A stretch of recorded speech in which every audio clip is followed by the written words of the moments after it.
পরের প্রশ্ন পুরুষদের মধ্য থেকে। আমি নুরুদ্দিন। স্যার, ইসলাম ধর্মে পর্দা, আমি যেটা বলতে চাচ্ছি যে স্বামী অথবা বাবা অথবা ভাই এদেরকে কোরআন বা হাদিসকে অনুমতি দিয়েছে যে স্ত্রী মেয়ে বা বোনকে পর্দা করতে বাধ্য করবে। সে কি এখানে জোর জবরদস্তি করতে পারে, বাধ্য করতে পারে যদি সেই মেয়ে অথবা বোন অথবা স্ত্রী হিজাব পালন করতে না চায়? ভাই, আপনি প্রশ্ন করলেন যে একজন বাবা, স্বামী অথবা একজন ভাই কোনো মহিলাকে, তার মেয়েকে, স্ত্রীকে, বোনকে পর্দার জন্য জোর করতে পারে কিনা যদি তারা হিজাব পালন না করে। তখন এখন প্রত্যেক মুসলিমের দায়িত্ব হলো ইসলাহ, বিশেষ করে নিকটাত্মীয়দের মধ্যে।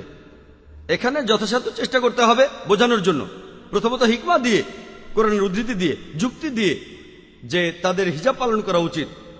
জোর করার ব্যাপারে যতখানি জোর করার অনুমতি আছে, যতটুকু অনুমতি আছে। আমি এখানে জোর করার কথা বলিনি, বলেছি বাধ্য করার কথা। এখানে অন্য কোনো উপায় বাধ্য করা যায়? আচ্ছা ভাই, এখন বললেন জোর করার কথা না, বাধ্য করার কথা বলছেন। আমি বিস্তারিত বলছি যাতে করে পরের প্রশ্নটা যদি হয় জোর করার ব্যাপারে। জোর করার ক্ষেত্রেও কিছু সীমা আছে, আর বাধ্য করা অন্য উপায়ে সেটাও করা উচিত। অন্যান্য উপায়ে, যেমন অর্থনৈতিক, যেমন ধরেন আমি তোমার বাবা, আমি তোমার সব খরচ দিচ্ছি, তুমি তো কলেজে যাও, যদি হিজাব না পড়ো তাহলে খরচ দেব না।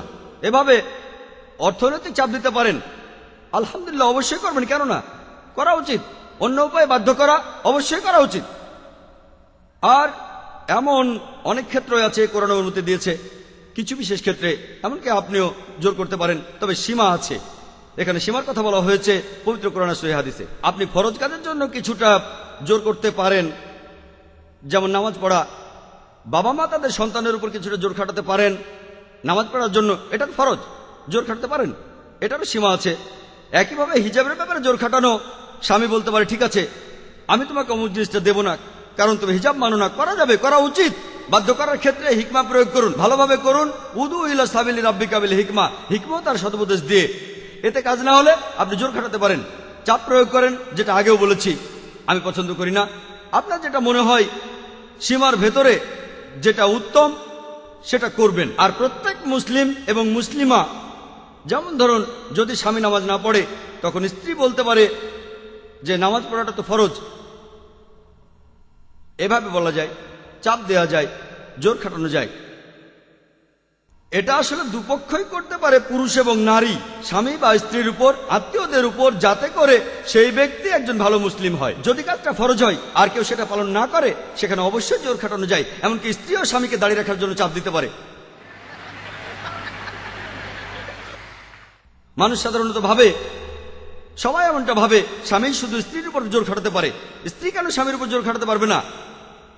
কখনো হয়তো স্ত্রী বলতে পারে ও দাঁড়িয়ে রেখে নয়, খোঁচা লাগে। তাদেরকে বলেন হয়তো খোঁচা লাগে, ইনশাল্লাহ এই দুনিয়ায় যদি এটুকু সহ্য করে আখিরাতে তারা অনেক পুরস্কার পাবে, তারা তখন অনেক সন্তুষ্ট হবে।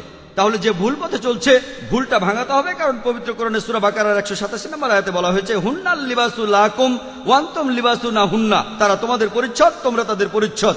স্বামী এবং স্ত্রী তারা হলে একে অন্যের পরিচ্ছদ। তাই এটা দেখতে হবে দুজনে যেন সিরাতুল মুস্তাকিমে থাকে। আশা করি উত্তরটা পেয়েছেন।